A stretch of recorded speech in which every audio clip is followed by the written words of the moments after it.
Hindi ko alam kung paano ko sisimulan to. Pero hanggang ngayon, halos 3 dekada na. Dala ko pa rin yung alaala ng gabing yon. Kung mababasa mo man to, sana wag mong isipin na gawa-gawa lang. Isa ako sa mga nakaligtas sa trahedyang nangyari sa Ozone Disco noong Marso 18, 1996. Tawagin nyo na lang akong Jay. 19 years old ako noon at estudyante sa isang kolehiyo sa QC. Kasama ko ang tropa kong si Patrick, si Jude at yung girlfriend niyang si Trina. Ang plano lang talaga namin mag-celebrate ng birthday ng isa naming kaklase na si Joy, na doon mismo nag-book ng table para sa barkada. Pagpasok pa lang namin, ramdam ko na agad yung siksikan sa loob. Ang liit ng dance floor para sa dami ng tao. Siguro mga doble o triple pa sa kaya ng lugar. Pero dahil uso ang disco noon at kabataan kami, hindi na namin inintindi. Ang alam lang namin, masaya ang gabing yon. Nag-request pa nga ng kanta si Jude, tapos nagtatawanan lang kami habang iniinom yung beer na nasa table. Hindi ko makakalimutan yung ilaw na makukulay, paikot-ikot, tapos ang lakas ng tugtog. Para bang wala kang maririnig na iba kundi tunog ng bass at sigawan ng mga kabataan. Pero habang tumatagal, may naramdaman akong kakaiba. Ang init ng lugar, parang sobra-sobra na. Hindi lang dahil sa sayawan, kundi parang may kumukulong hangin na hindi ko maipaliwanag. Sinabi ko kay Patrick, "Pre, parang ang sikip na sobra. Ang init din." Sabi niya, "Relax ka lang. Baka kasi hindi ka sanay. Tara, inom pa." Pinilit kong i-enjoy ang gabi, pero may kung anong kaba sa dibdib ko. Yung tipong hindi mo alam kung bakit pero parang may mangyayaring masama. Bandang 12:00 ng gabi, doon na nagsimula ang lahat. Biglang may umalingasaw na amoy, parang sunog na plastic. Una, akala ko may nagyoyose lang.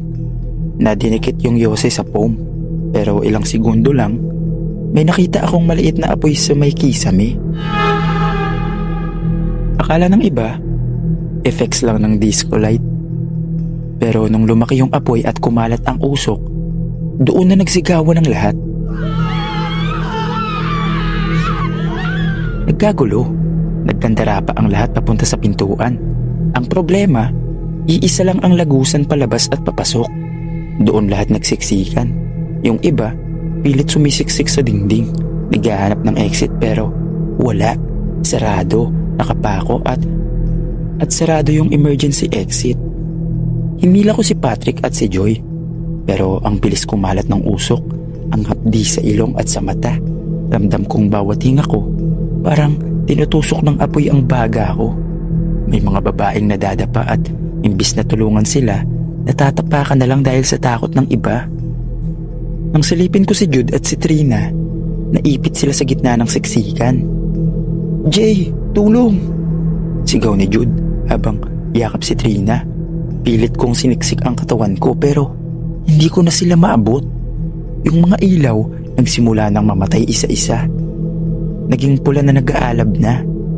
Tapos yung tugtog, napapalitan na ng mga sigaw at iyak. At sa sobrang ingay, bigla akong narinig yung kakaibang tunog. Parang mga boses na hindi kasama sa amin. Mga iyak na parang hindi normal. Hindi ko alam kung dala lang ba to ng takot o ng usok. Pero ramdam kong parang may mga kaluluwang hindi makalabas kasabay namin. At doon ko naisip, hindi na kami lahat makakaligtas dito. Habang patuloy ang kaguluhan, halos wala na kaming maramdaman kundi init at usok. Parang sumisinghot ng apoy ang baga ko. Hinila ko si Patrick papunta sa may gilid para makaiwas sa siksikan. Pero kahit saan kami tumakbo, puro katawan ng tao ang nakaharang. Doon ko na napansin sa pagitan ng makakapal na usok, may mga anino. Akala ko nung una mga tao lang na hindi ko kilala pero habang lumilinaw sa paningin ko, nag-iiba ang anyo ng iba sa may apoy. Mga hugis tao pero wala silang muka.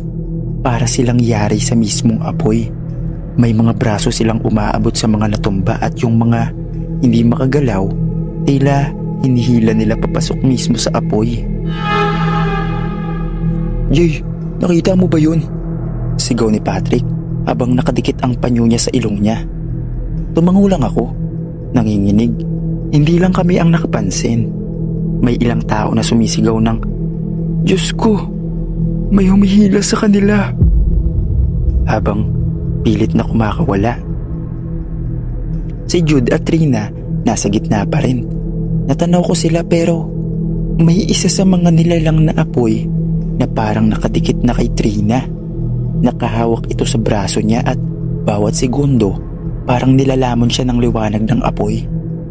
Si Jude halos mabaliw na kakahila sa kanya. Jay, tulong! Tulungan mo kami! Sigaw ni Jude. Nangingitim na ang mukha niya dahil sa usok. Pinilit kong sumugod. Pero bawat takbang, parang mas nagiging mabigat. Parang may humihila rin sa akin pababa. Hindi ko na alam kung dahil ba sa mga tao o sa mga nilalang na naroon. At habang papalapit ako, nakita kong dumami pa yung mga nilalang. Para silang mga multo na nakabalot sa apoy. Umiiyak, humihiyaw, parang galit na galit. Biglang may sumabog sa bahagi ng kisame. Tumilapon ang mga nagliliyab na kahoy. Nagtakbuhan ng ilan pero marami ring nadaganan. Nagdilim ang paligid.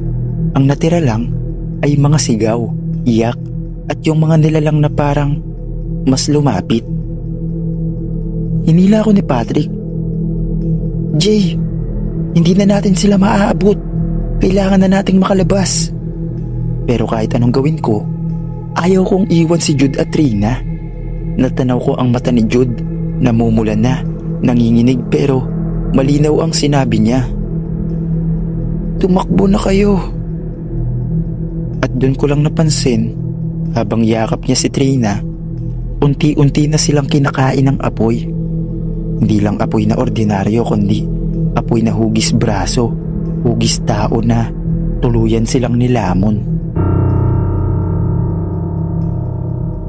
Hindi ko na alam kung paano kami nakalusot ni Patrick. Basta ang huli kong natatandaan, may bumukas na parte ng pintuan at doon kami dumiretso habang nadadagan na ng iba. May mga katawan ng hindi gumagalaw sa sahig at habang dumadaan kami, ramdam ko pa rin yung mga kamay na parang sumusubok humila sa amin pabalik. Paglabas namin, halos matulala na lang kami sa kalsada. Ang dami ng tao sa labas, mga sugatan, mga nakaligtas pero halos hindi na makilala ang itsura. Habang hinihila ako ng mga rescuer, lumingon ako sa disco at doon ko nakita sa gitna ng apoy ang mga nilalang na apoy. Nakatayo, nakatingin lang sa amin, parang mga aninong natrap doon, magpakailanman. Ilang linggo matapos ang sunog, hindi pa rin ako makatulog ng maayos. Laging bumabalik sa isip ko ang mukha ni Jude at Trina. Pati mga nilalang na nakita ko. Sa bawat pagdilat ko sa gabi, parang naririnig ko pa rin yung mga iyak at mga sigawan na narinig ko doon. Minsan, dumadaan ako sa mismong lugar. Sarado na ang disco. Pader na lang at mga abo ang naiwan. Pero habang nakatayo ako sa labas, ramdam ko na parang may nakatingin mula sa loob. Sa bawat pagdampi ng hangin, may kasamang boses. Tulungan mo kami. Hindi kami nakalabas. Hinilabutan ako. Hindi ko alam kung ako lang ang nakakarinig, pero malinaw. Hindi lang kaming mga tao ang mga natrap doon. Hanggang ngayon, bawat anibersaryo ng trahedya, nananaginip ako. Nasa loob daw ako ulit ng ozone. Naroon si Jude at Trina, pero wala silang muka. Yung katawan nila, gawa na sa apoy at nakaturo sila sa akin. Hindi ko na alam kung totoo ba mga nilalang ang nakita ko o guni-guni lang dahil sa takot. Pero ang malinaw sa akin, hindi lang katawan ang nadaganan doon at nasunog. May mga kaluluwa ring natrap. At hanggang ngayon, hindi pa rin nakakalaya. Hanggang dito na lang po, Sir Dave. Maraming salamat po.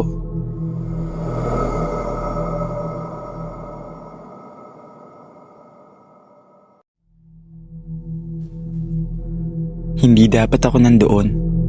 Hindi ako kasama sa mga namatay.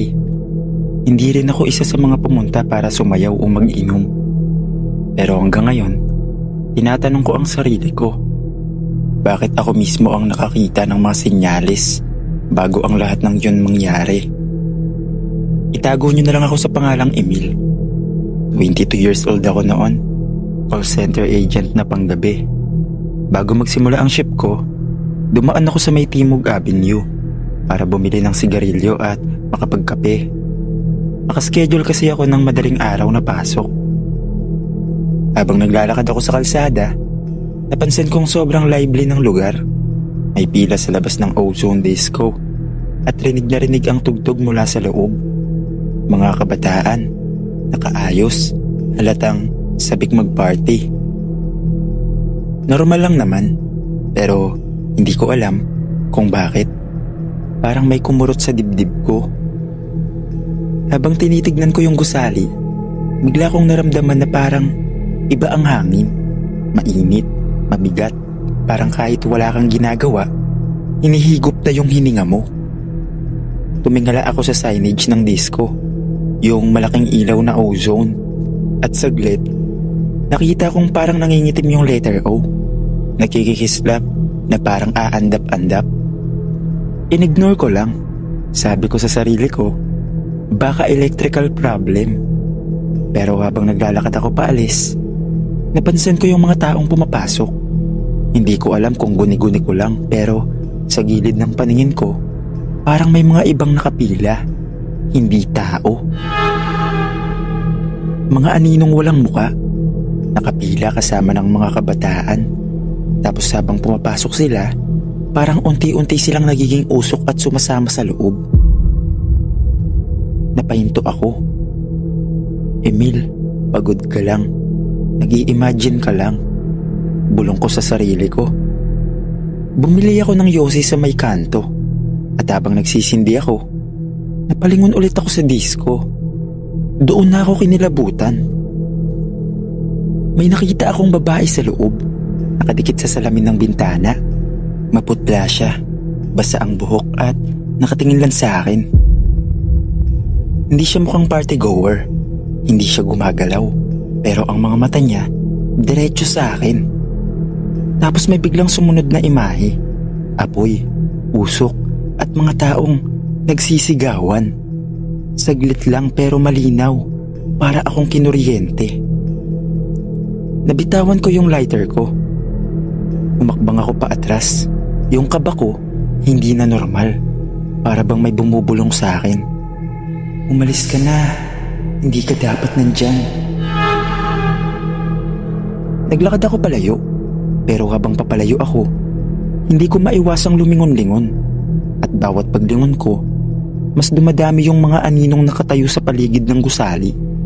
Yung iba, nasa bubong, nakasilip. Yung iba, nakadikit sa pader. Parang usok na kumakapit. Sa bawat takbang, lumalakas yung boses sa tenga ko. Mga sigaw. Hindi pa nangyayari pero parang naririnig ko na. Mga iyak ng babae, sigaw ng lalaki, mga boses na humihingi ng tulong. Pagdating ko sa terminal para sumakay ng jeep, papunta sa trabaho, parang wala akong gana. Nanginginig yung kamay ko. Ang dami kong iniisip. Baka may masamang mangyari. Baka ako lang yung nag-overthink pero sa dami ng pangitain, alam kong may mali. At bago ako sumakay ng jeep, lumingon ako ulit sa direksyon ng Ozone. Doon ko nakita sa may signage, nakatayo ulit yung babae. Pero ngayon, nakangiti na siya. Isang ngiti na parang alam niya ang mangyayari. At sa likod niya, sa mismong bintana, may apoy na maliwanag, naglalagablab. Pero Pagkurap ko, wala na. Disco light na lang. Masaya pa rin ang loob, parang walang nangyayari. Umalis ako. Pero dala-dala ko yung kaba na yun buong gabi. At kinabukasan, habang papauwi ako galing sa ship ko, doon ko nalaman ang balita. Nasunog ang ozone disco. 162 ang patay.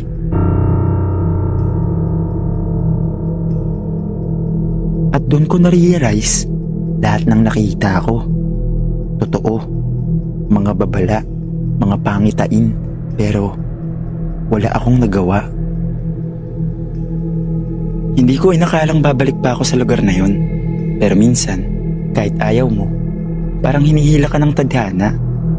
At doon ko tuluyang napatunayan na hindi ako nababaliw. May mga bagay na naiwan sa ozone. Pagkalipas ng 2 araw mula nang masunog ang ozone disco, hindi ako mapalagay. Hindi ako makatulog.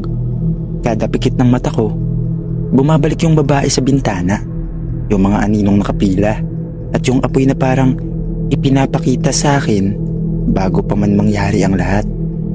Kaya isang hapon, naglakas loob akong bumalik sa lugar. Pagdating ko doon, halos hindi ko makilala. Nasunog lahat, itim ang pader, basag ang salamin at may amoy pa ring parang pinaghalong plastik at laman na nasunog. May mga tao pa sa paligid, mga pulis, mga kamag-anak na naghahanap ng missing na mahal sa buhay. Yung iba, hawak ang mga larawan ng anak nila. Pinatanong sa kung sino mang dumaraan kung nakita ba ang mga anak nilang buhay pa. Pinilit kong lumapit sa harap ng disco. Wala yung malakas na tugtog, wala rin yung disco light. Ang natira, isang tahimik na gusali na puno ng abo at multo ng alaala. At doon, nagsimula ang hindi ko makakalimutan. Habang nakatayo ako, bigla akong narinig yung tunog. Mahina lang, pero sobrang linaw, parang bass ng music. Napalingon ako, pero wala namang speaker o anong tugtog. Pero sa loob ko, ramdam ko, may sayawan pa rin doon. Pagdilat ko ulit, saglit kong nakita ang loob ng disco na para bang bumalik sa dati. Puno ng tao, nagsasayawan, nagtatawanan. Pero ang kakaiba, lahat sila nakaputi. Mga damit na parang sinunog, daddad ng abo. At sa gitna ng dance floor, nakita ko siya ulit. Yung babae na una kong nakita sa bintana. Nakasuot siya ng puting damit, nakalaylay ang buhok na basa. Tumingin siya diretso sa akin at ngumiti na naman. Pero ngayon, malinaw ang narinig kong sinabi niya. Nakikita mo kami, pero wala kang magagawa. Naglakad siya papalapit, pero hindi sa akin. Parang sa mismong hangin. At habang ginagawa niya yun, unti-unti ring naglalaho ang lahat ng imahe at bumalik ang tunay na itsura ng lugar. Itim, abo at bangungot. Nanlamig ang buong katawan ko. Napaatras ako pero parang may mga kamay na humahawak sa paa ko. Nang tumingin ako, wala naman. Pero ramdam ko parang may humihila. Mga boses ang sumunod. Bakit hindi mo kami sinabihan? Bakit hindi mo kami nailigtas? Halos mabingi ako. Gusto ko nang sumigaw. Gusto kong tumakbo pero hindi gumagalaw yung mga paa ko. Hanggang sa biglang may dumaan na isang babae. Hindi multo kundi isang totoong ina. Hawak niya ang litrato ng anak niya. Umiiyak. Tulungan mo kong hanapin siya, sabi niya sa akin. Nanginginig ang boses. At doon ako natauhan. Hindi ako isa sa kanila. Buhay pa ako. Hindi ko pwedeng hayaang lamunin ako ng lugar na yun. Pilit kong pinakawalan ng sarili ko. At parang milagro, gumalaw yung mga paa ko. Tumakbo ko palayo. Hindi na ako lumingon. Hanggang makarating ako sa malayo, saka lang ako nakahinga ng maayos. Simula noon, hindi na ako muling bumalik. Pero sa bawat pagdaan ko sa lugar, Kahit wala ng disco, kahit giniba na, ramdam ko pa rin yung bigat, yung init, yung boses ng mga kaluluwang naiwan. At tuwing pumipikit ako, nakikita ko ulit yung babae, yung ngiti niya. Hindi na wala, parang nakabaon na sa isipan ko habang buhay. Hindi ko alam kung bakit ako ang pinakitaan ng mga pangitain. Hindi ko rin alam kung may nagawa ba akong mali. Ang alam ko lang, nakaligtas ako. Pero dala ko ang bigat ng mga boses na hanggang ngayon, ayaw akong lubayan. Hanggang dito na lang po, Sir Dave. Maraming salamat po.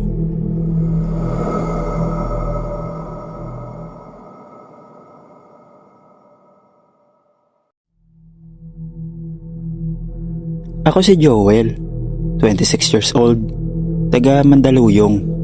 Taong 2017, pauwi sana ako ng Bacolod para bisitahin ang lola ko na may sakit.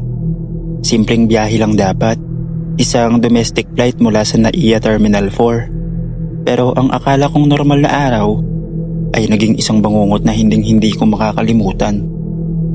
Dumating ako sa terminal ng 2:30 ng madaling araw. Maaga akong umalis sa bahay dahil ayokong maipit sa traffic o abutan ng delay. Sa totoo lang, di ko pa nakikita ang Terminal 4 ng ganito. Tahimik, madilim at parang abandonado. 2 guard lang ang naroon. Parehong tahimik na nagkakape malapit sa entrance. "Sir, solo ka lang?" Tanong ng isa sa kanila. "Opo, may flight ako ng 5 AM pa Bacolod." Ganun po ba? Upo muna po kayo roon sa waiting area. Sarado pa po ang mga counter." Pumasok ako sa waiting area. Walang ibang tao. Maliban sa isang matandang babaeng nakaupo sa dulo ng hilera ng upuan. Nakaputing bestida siya. May suot na lumang sombrero at nakayuko lang. Hindi ko siya pinansin noong una. Baka isa lang siyang maagang pasahero rin. Pero habang lumilipas ang mga minuto, napansin kong hindi siya gumagalaw. Tinignan ko ulit. Nakapikit. O baka nakayuko lang talaga. Naglakas loob akong lumipat ng upuan palapit sa kanya. Dahil sa bandang dulo, may malapit na outlet para makapag-charge ako. Pagkaupo ko, bumalot agad ang malamig na hangin sa paligid ko. Wala namang aircon sa terminal na yon. Electric fans lang. Pero iba yung lamig. Parang abot hanggang sa buto. Nagring bigla ang cellphone ko. Si nanay. "Joel, umalis ka na riyan. Huwag ka nang tumuloy sa biyahe." "Bakit ma? Nasa terminal na ako. Gabi-gabi kang nasa panaginip ko. Nangingitim ka. May masama. Umalis ka riyan." Napatingin ako sa matandang babae. Nakatitig na siya sa akin. Yung mukha niya, maputla na at wala na siyang eyeballs. Napatalon ako sa upuan. Sa gulat ko, nahulog pa ang cellphone ko. Pagsilip kong muli sa kinauupuan niya, wala na siya. Tumayo ako agad, nanginginig at kinuha ko ang cellphone ko sa sahig. Nang lumingon ako sa hallway papuntang restrooms, nandun siya, nakatayo, nakaharap sa pader. Pero ang anino niya, nakaharap sa akin. Tumakbo ako palabas. Walang nagbago. Yung 2 guard, parang walang naririnig. Parang hindi ako nakikita kahit sumisigaw ako. Wala silang reaksyon. Tinakbo ko ang entrance. Laking gulat ko nang makalabas ako at makitang maliwanag na agad sa labas. Pero nang bumalik ako, para sana sabihin sa mga tao sa loob, wala na ang terminal. Isang bakanting lote na lang na may lumang signage na under renovation since 2014. Paano nangyari yun? Pinara ko ang dumaan na taxi at dumiretso pa uwi. Hindi ko na tinuloy ang flight. Hanggang ngayon, 2025 na, hindi ko pa rin makalimutan ang karanasan kong yun. Hanggang dito na lang po, Sir Dave. Maraming salamat.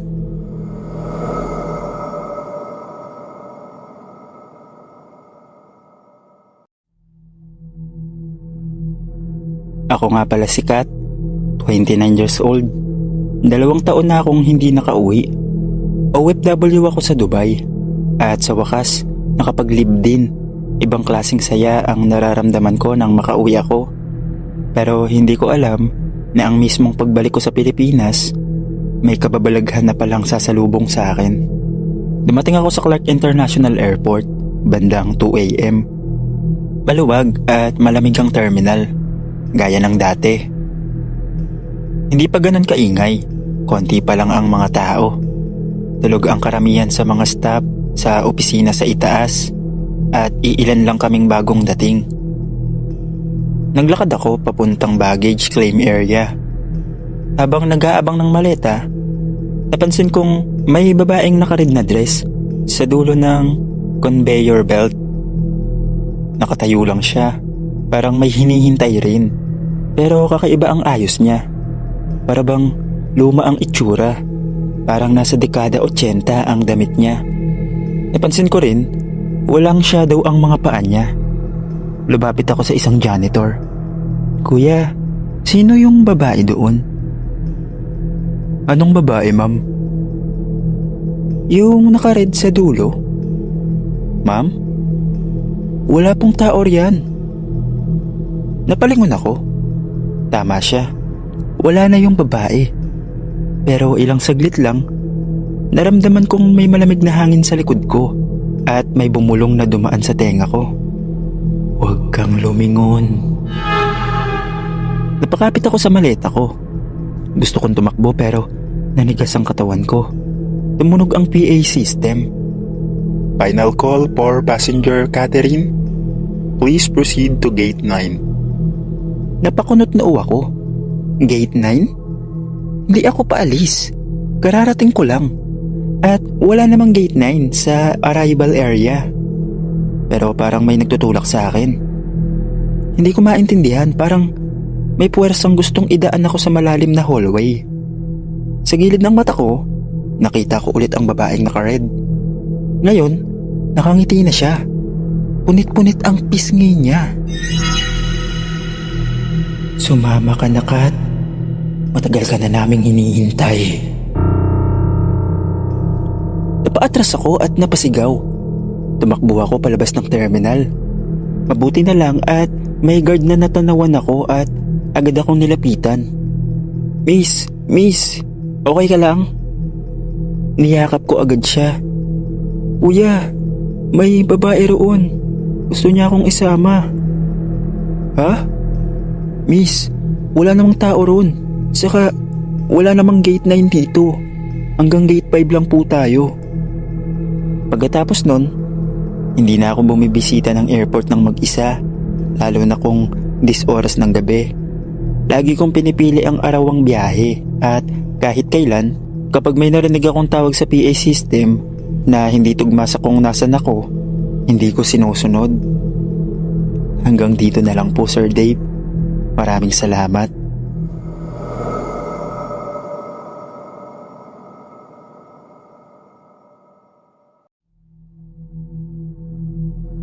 Ang pangalan ko ay Leonard, travel vlogger.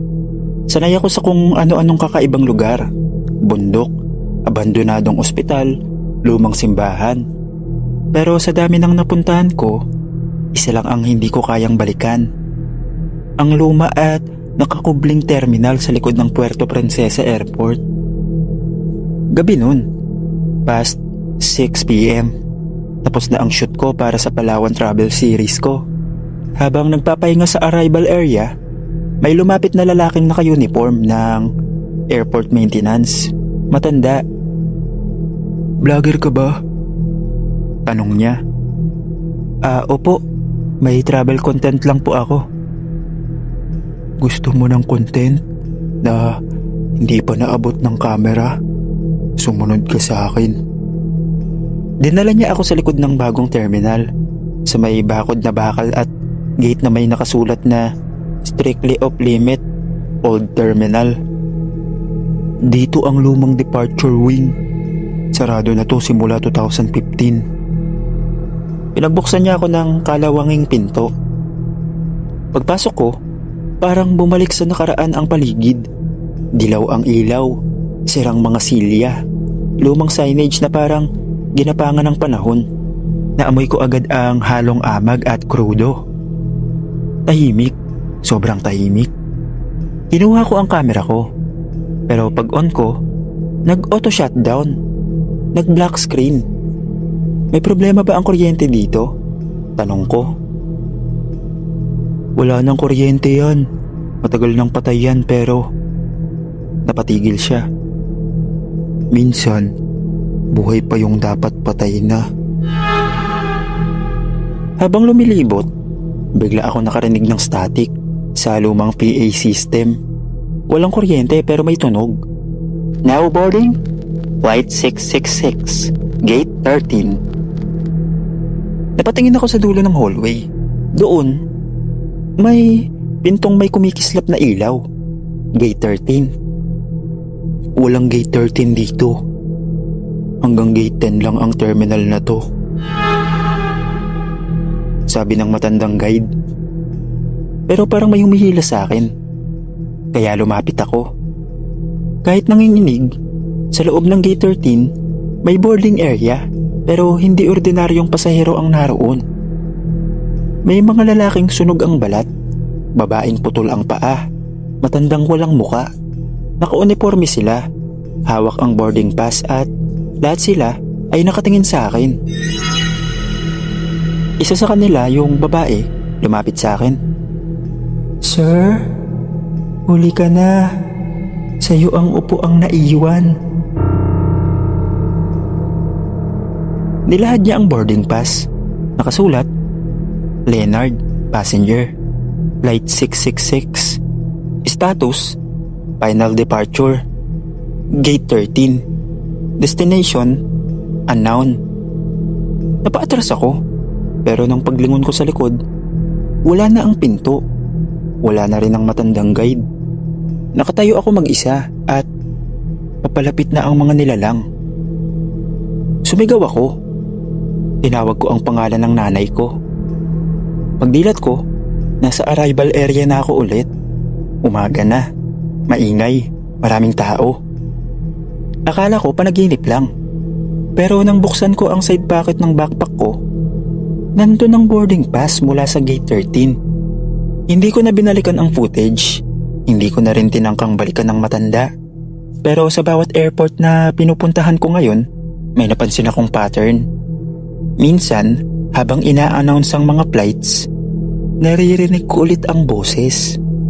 Now boarding, Flight 666, Gate 13. Hanggang dito na lang po. Maraming salamat, Sir Dave.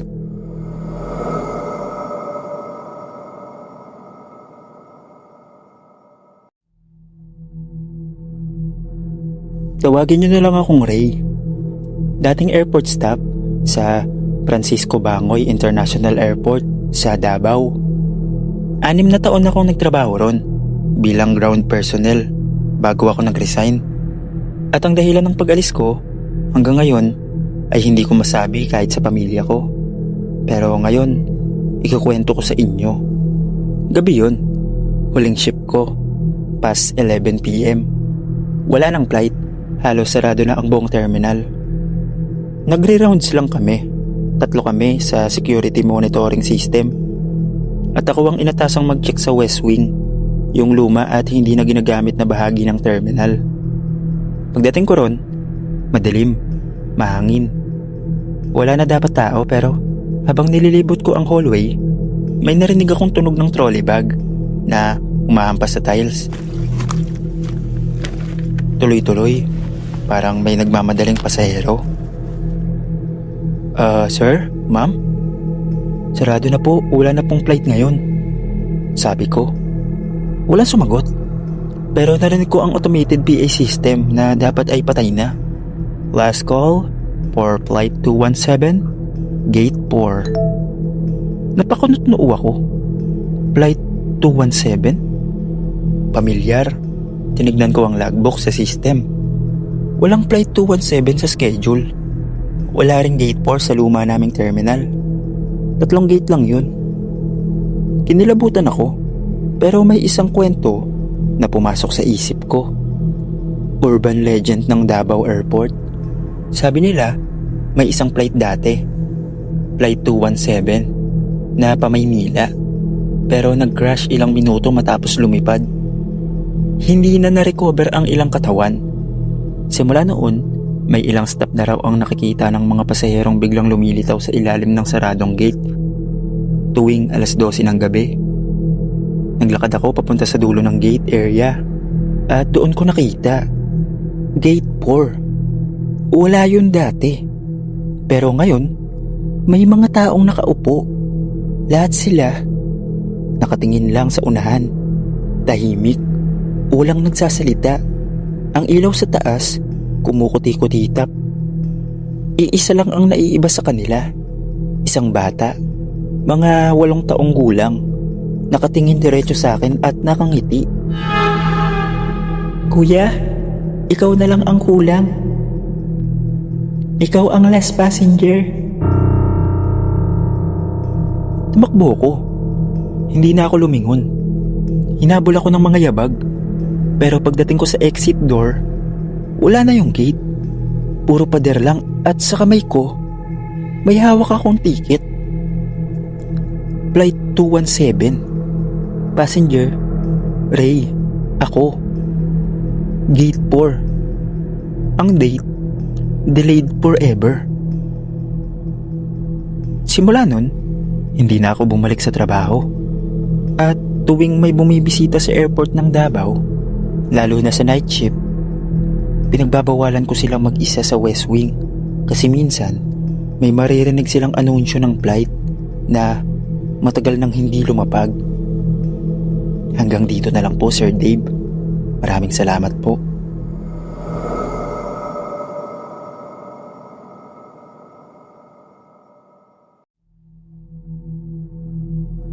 Mahilig ako mag-travel mag-isa.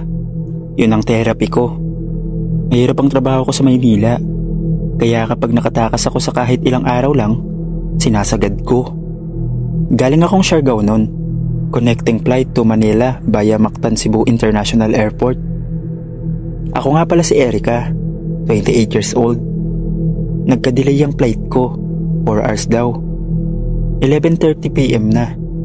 Malamig, madilim at halos walang tao sa boarding area. Naganap ako ng pwesto, malapit sa salaming bintana na tanaw ang tarmac. Sobrang tahimik, maliban sa tunog ng aircon at iilang pasahero. Parang ako lang ang gising. Habang tumitingin ako sa runway sa labas, napansin kong may isang eroplano na lumapag.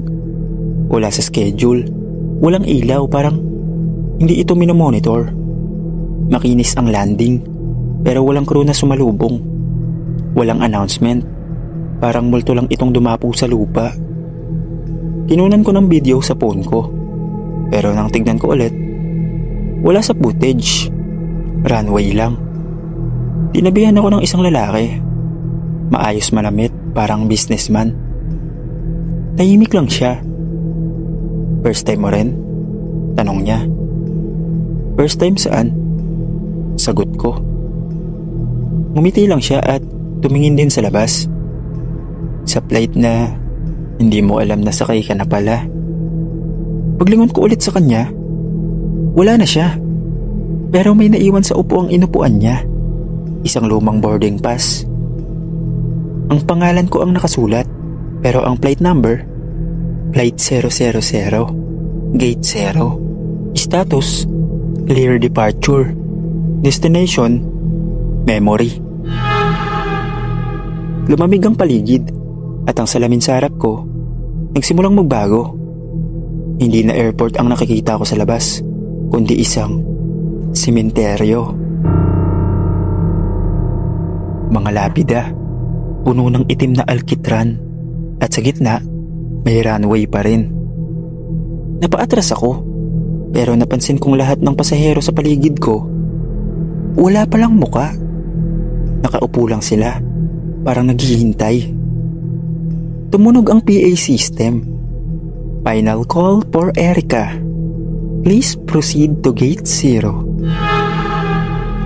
Tumakbo ako palayo. Umikot ako. Sumakay ng elevator. Tinawag ang guard, pero walang sino man ang nakakakita sa akin. Para bang isa na lang akong kaluluwa. Hanggang sa nagising ako. Nasa boarding gate na, umaga na, maingay, maraming tao, normal na ang lahat. Pero sa bulsa ng jacket ko, nandun pa rin ang boarding pass. Hindi ko alam kung paano nangyari yun at kung saan galing yun. Pero umuwi na ako at pinabayaan ko na lang. Hanggang dito na lang po, Sir Dave. Maraming salamat.